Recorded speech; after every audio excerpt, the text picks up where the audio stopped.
If a coordinated network of the most advanced observatories on Earth and in orbit all reacts at the exact same moment with a single shared classification impossible, then the event they are witnessing is not a routine anomaly, but something that challenges the limits of current scientific frameworks. At precisely 0942 UTC, that is exactly what happened when instruments linked to NASA's Deep Space Network, ESA's tracking systems, and JAXA's mission operations all triggered synchronized alerts while observing 3I Atlas. The consistency across independent systems, each with different instrumentation and calibration methods, removed the possibility of isolated error and instead pointed toward a shared, verified observation that did not fit within expected outcomes. The response from space-based observatories reinforced this conclusion. The James Webb Space Telescope recorded a near-infrared signal that saturated its sensors within just 4 seconds of the event, indicating an intensity far beyond typical astrophysical sources at that distance. At the same time, the Hubble Space Telescope detected a sudden spike in luminosity that exceeded its automatic exposure control capabilities, preventing proper image stabilization in real time. Meanwhile, the Chandra X-ray Observatory recorded gamma-ray flux levels from the object's coordinates that initially required instrument verification, as the readings exceeded expected background levels by a significant margin. Each of these instruments, operating across different wavelengths and detection methods, independently confirmed that something unusual had occurred. At the exact moment of 0942 UTC, the object known as 3I Atlas underwent a structural event that was observed simultaneously across multiple platforms. Its outer shell fractured along 6 geometrically precise fault lines, resulting in 6 fragments that separated outward with identical velocities measured at 412 meters per second. The symmetry of the fracture was not only visually consistent, but also confirmed through radar and Doppler analysis, including measurements from systems such as the Goldstone Radar Facility and cross-verification from observatories like European Southern Observatory and ALMA Observatory. Each fragment moved in a radially symmetric vector pattern, maintaining equal momentum distribution away from the central axis. From within the fractured structure, a coherent spherical core approximately 4 kilometers in diameter was revealed. This core was already rotating at a rate of 1 full revolution every 23 seconds, already emitting plasma at temperatures measured around 40,000 Kelvin, and already sustaining a magnetic field on the order of 50 Tesla. The immediacy of these conditions suggests that the internal state of the object was not activated by the fracture, but rather exposed by it. The fragments did not form due to chaotic failure. Instead, the geometry indicates a controlled separation process aligned with predefined structural boundaries. In natural systems, structural failure follows statistical patterns governed by material heterogeneity and stress distribution. Fractures propagate along the weakest points within a material, producing irregular fragment sizes and unpredictable velocity vectors. This is consistent with entropy-driven processes where disorder increases and outcomes follow probabilistic distributions rather than symmetry. However, the 6 fragments of 3I Atlas were identical in mass distribution, identical in velocity, and separated along evenly spaced vectors. This level of geometric precision does not align with natural fracture mechanics and instead suggests engineered segmentation designed to produce a specific separation outcome. The difference between natural fragmentation and this observed event is not subtle. In natural scenarios, fragment velocities vary depending on local stress conditions, internal composition, and the propagation of shock waves. Here, the uniformity of both velocity and direction across all fragments indicates a coordinated release mechanism rather than a spontaneous break. The energy required to achieve this level of symmetry, combined with the precision of the fault lines, implies that the structure was designed to separate in this exact manner under specific conditions. This initial observation, even before analyzing the core itself, already establishes a key distinction. The event is not consistent with natural fracture behavior. The fracture pattern, velocity, uniformity, and radial symmetry collectively indicate a process that aligns with controlled mechanical separation rather than random structural failure. With the shell removed, the exposed core presents further data that continues to challenge conventional explanations, setting the stage for deeper analysis of its physical properties and energy output in the following observations. Following the exposure of the core, observational data began to shift from structural analysis to direct measurements of its physical and energetic properties. The spherical core, now fully visible, emitted radiation and maintained conditions that immediately distinguished it from any known natural object in the solar system. The plasma surrounding and emanating from the core was measured at approximately 40,000 Kelvin, a temperature significantly higher than that of typical stellar surfaces and far beyond what would be expected from a non-stellar object in deep space. For context, the surface of our Sun is around 5,500 Kelvin, while even the hottest known main sequence stars rarely exceed 30,000 Kelvin at their surfaces. Spectral analysis conducted by the James Webb Space Telescope revealed emission lines corresponding to ionized noble gases, specifically xenon and krypton, rather than signatures associated with sublimating ice or mineral fluorescence. These elements, when ionized at such high temperatures, indicate a plasma environment sustained by an active energy source rather than residual heat from an impact or passive thermal processes. The stability of the observed temperature over an extended observation period further reinforces this interpretation, as there was no measurable decline in thermal output over several hours of continuous monitoring.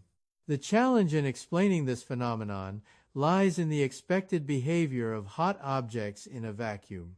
According to the Stefan Boltzmann law, an object at 40,000 Kelvin would radiate energy at an extremely high rate, proportional to the fourth power of its temperature. Without a continuous internal energy source, such an object would experience rapid cooling, with temperature decreases becoming noticeable within minutes and significant within hours. However, data collected by the Hubble Space Telescope showed a flat luminosity curve over a 6-hour observation window, indicating that the core's temperature remained stable rather than declining. This stability implies that the object is actively generating energy at a rate sufficient to offset radiative losses. Calculations based on observed luminosity suggest an Urja output on the order of 3.8 times 10, 16 joules per second. To contextualize this magnitude, it is equivalent to continuously releasing energy comparable to multiple megatons of TNT every second. This level of power output exceeds the combined capacity of all human-built energy systems by several orders of magnitude, yet it is confined within a relatively compact spherical volume without producing the expected external waste signatures.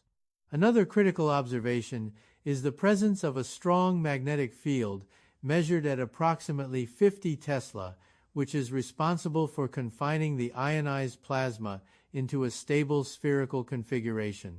This magnetic confinement prevents the plasma from dispersing, maintaining structural integrity despite the extreme temperatures involved. For comparison, the strongest continuous magnetic fields generated by human facilities, such as those at research centers operated in collaboration with institutions like the National High Magnetic Field Laboratory, reach around 45 Tesla and require large-scale infrastructure and substantial energy input. The core of 3I Atlas maintains a stronger field as an intrinsic component of its structure without visible external power systems dedicated to field generation. The combination of sustained temperature, continuous energy output, and strong magnetic confinement indicates a closed-loop system capable of regulating its internal conditions. Unlike natural objects, which cool over time or rely on external energy sources such as stellar radiation, this core appears to maintain equilibrium through internal processes that actively compensate for energy loss. The precision of this balance suggests feedback mechanisms that monitor and adjust output in real time, ensuring stability across varying conditions. At this stage, the observations transition from structural anomaly to energetic system analysis. The exposed core demonstrates characteristics that align with active power generation, thermal regulation, and magnetic control at scales far beyond known natural processes. These properties, combined with the earlier evidence of controlled fragmentation, continue to build a consistent dataset that must be examined as part of a single integrated system rather than isolated phenomena. As observations continued, attention shifted from the core's thermal and structural properties to its dynamic behavior, particularly its rotation and orientation. At approximately 11:05 UTC, the core's rotation, initially measured at 1 full revolution every 23 seconds, began to change in a manner that did not match any known natural damping process.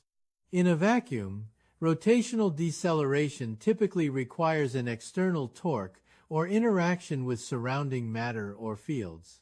However, no such external influence was detected by tracking systems operated by agencies including NASA and cross-verified by observational networks associated with ESA. Within a span of roughly 4 minutes, the rotation of the core decreased to a complete stop. This deceleration did not follow a gradual curve consistent with frictional loss or tidal interaction, as no medium exists in interplanetary space to produce such an effect at this scale. The angular momentum stored in a 4-kilometer-wide rotating body is substantial, and dissipating it without any detectable emission, exhaust, or interaction presents a significant departure from known physical mechanisms. No jets, radiation asymmetry, or electromagnetic propulsion signatures were observed during this transition, suggesting that the process responsible for the change operated internally or through a mechanism not currently described by conventional physics models. Following the cessation of rotation, the core altered its orientation. Measurements indicate that it reoriented itself by approximately 38 degrees along one axis and 12 degrees along another before stabilizing in a fixed position. This movement was not random or oscillatory. Instead, it appeared deliberate and precise, resulting in a final alignment that remained stable after the adjustment. The absence of overshoot, wobble, or corrective oscillation implies that the repositioning was executed with controlled precision, as if the system had an internal reference framework guiding its orientation. The significance of this adjustment became clearer when the final orientation was analyzed in relation to known celestial coordinates. The core's new axis pointed toward a specific region in the constellation Cygnus, aligned with the position of Cake 8462852, an object that has been the subject of extensive study due to its irregular and unexplained dimming patterns.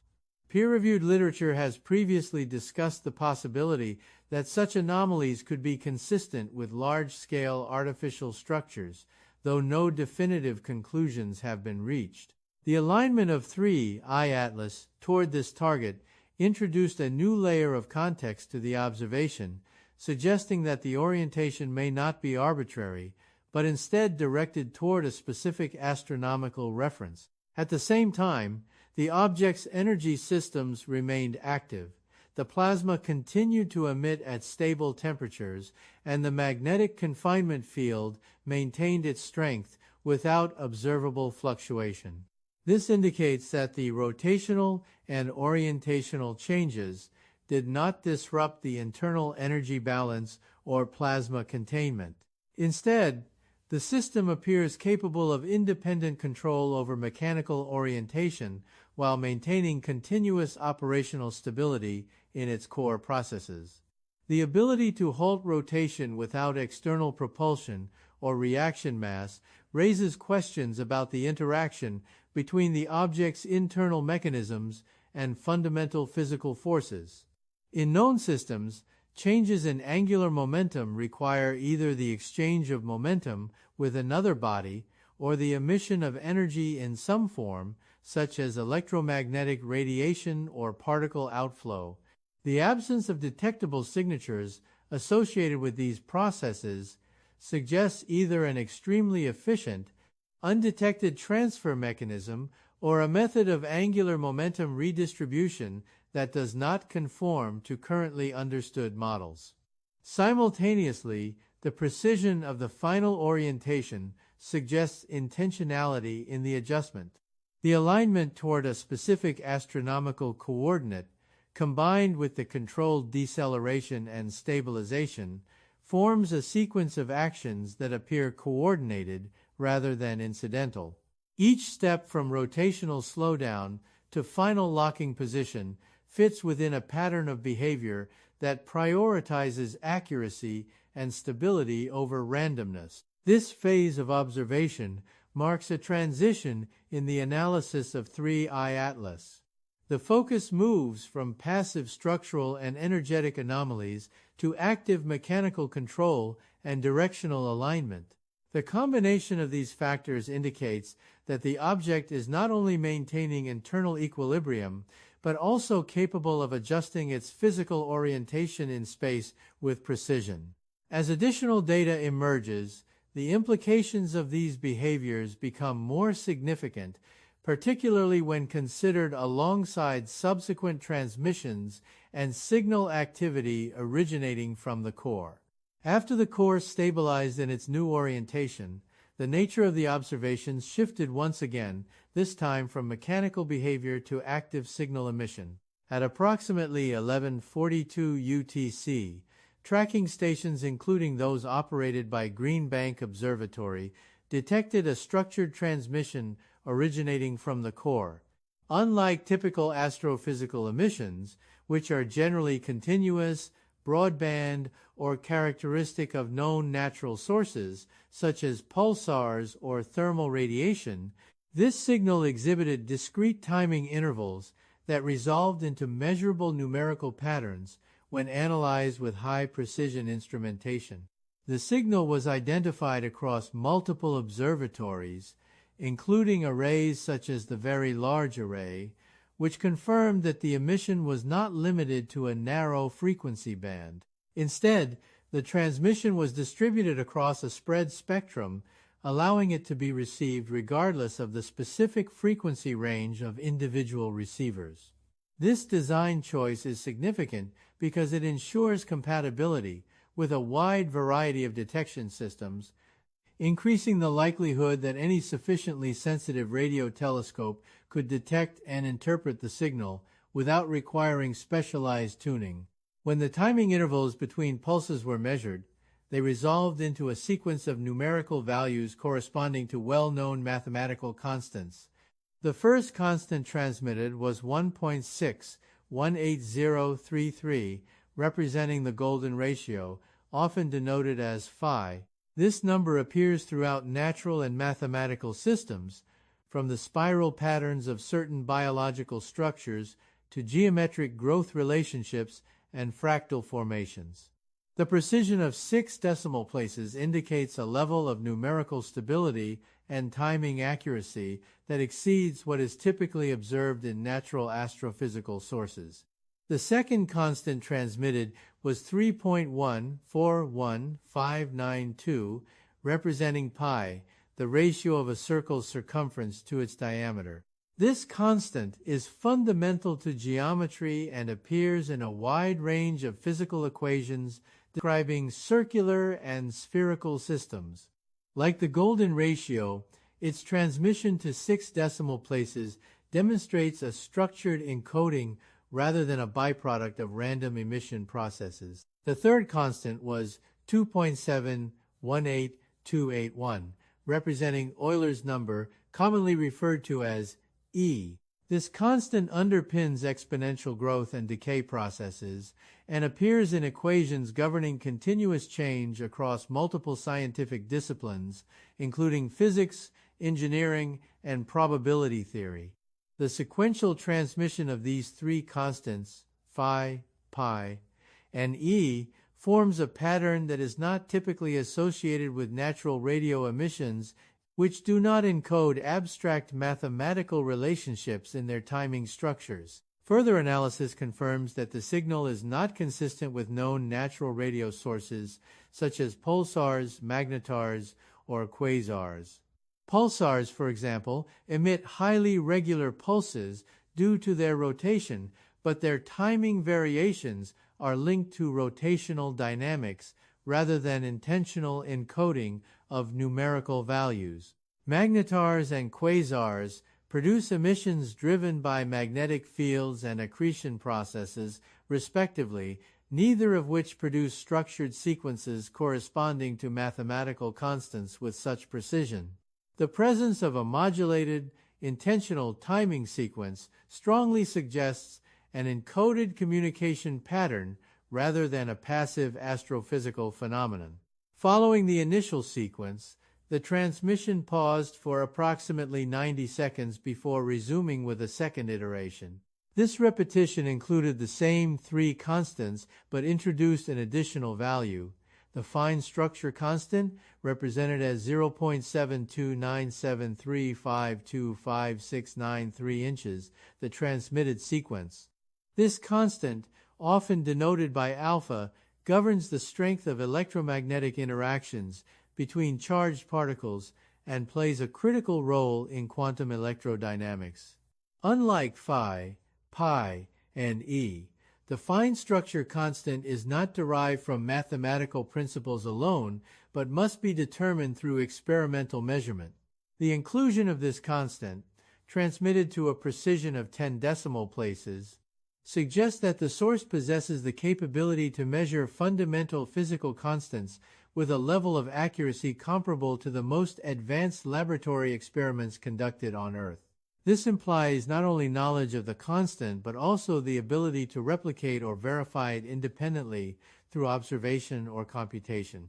The transmission was confirmed simultaneously across multiple frequency bands, reinforcing the conclusion that it was intentionally designed to be accessible to a broad range of detection systems. This spread spectrum approach ensures that the signal is not dependent on a single carrier frequency, which would limit its detectability.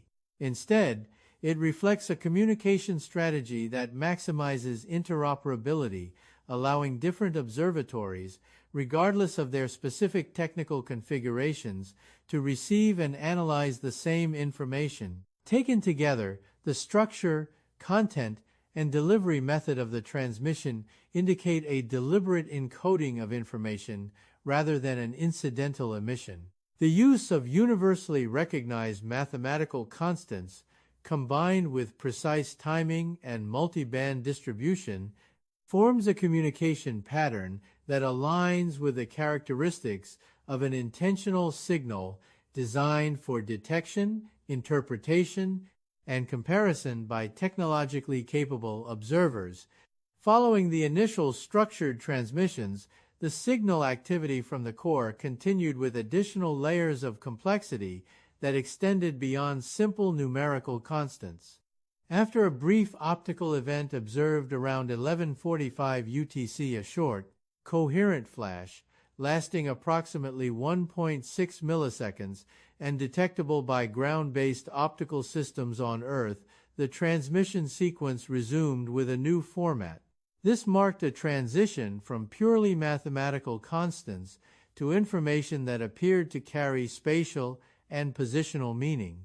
The optical pulse itself, though brief, was significant because it matched the duration of controlled laser-based experiments previously conducted in planetary research contexts, including those associated with the Arecibo Observatory legacy site. The consistency and timing suggests a level of precision in the emission that aligns with engineered signal design rather than stochastic optical variation. This pulse served as a bridge between the earlier radio-based constant transmission and the subsequent data structures that followed. When the signal resumed, it maintained the same spread spectrum structure, but introduced a new type of encoded information. Instead of mathematical constants, the transmission began to include three-dimensional coordinate data. These coordinates were expressed relative to the solar system's barycenter, which is the center of mass around which all bodies in the solar system orbit. This reference frame is commonly used in precision astrometry and spacecraft navigation because it provides a stable, system-wide point of comparison. When processed through celestial mechanics models, the transmitted coordinates did not correspond to distant stellar objects or known exoplanetary systems. Instead, they resolved to a location within the inner solar system, specifically in the region of the main asteroid belt, at approximately 2.44 astronomical units from the Sunday blue. This region lies between the orbits of Mars and Jupiter and contains a large population of rocky bodies, but the coordinates in question pointed to a much more specific and localized position within that zone. Further analysis, incorporating data from high-energy observatories such as the Chandra X-ray Observatory, indicated that the target region corresponds to a structure exhibiting unusual activity. Reports describe a hexagonal arrangement of metallic bodies forming a ring-like configuration, with associated emissions, including focused particle beams, directed toward Jupiter. In addition, measurements suggest that space-time properties in the region are undergoing changes consistent with a slowly expanding aperture, with estimates indicating a growth rate on the order of tens of meters per hour. The implication of this coordinate transmission is that the signal is not merely informational in a general sense, but directive. Rather than pointing to an external destination beyond the solar system, the coordinates identify a location within the system itself. This suggests that the emitting source is referencing a site that is either already known to it or directly relevant to its current trajectory and purpose. At approximately 11:55 UTC, observational data from propulsion-sensitive instruments detected a blue-shifted emission consistent with a fusion-based reactor signature. This emission, confirmed with high statistical confidence by instruments operating under frameworks similar to those used by Fermi Gamma-ray Space Telescope analyses, indicates that the core has begun accelerating toward the transmitted coordinates. The acceleration is not passive drift, but appears to be actively driven by internal energy systems, suggesting controlled propulsion rather than gravitational influence alone. The motion toward the asteroid belt region aligns with the previously observed orientation of the core and the directional focus established earlier. Combined with the coordinate transmission, this behavior forms a coherent sequence: orientation, signal emission, and now movement toward a defined location within the solar system. The lack of detectable exhaust or conventional thrust signatures further reinforces the idea that the propulsion mechanism operates through means not currently accounted for in standard propulsion models. This phase of activity raises important questions about the relationship between the transmitting object and the target coordinates. The coordinates may represent a destination, a rendezvous point, or a pre-established location associated with prior activity. The consistency between the signal content and the observed motion suggests that the transmission and propulsion are part of a unified operational sequence rather than independent events. As the object continues to accelerate toward the identified region, the available data increasingly supports the interpretation that the transmissions are not random or exploratory, but purposeful. The encoding of constants, the inclusion of precise physical measurements, and the transmission of spatial coordinates all point toward a structured communication framework. This framework appears to convey both knowledge and intent, linking the emitting core to a specific location within the solar system that is now the focus of its trajectory and ongoing activity.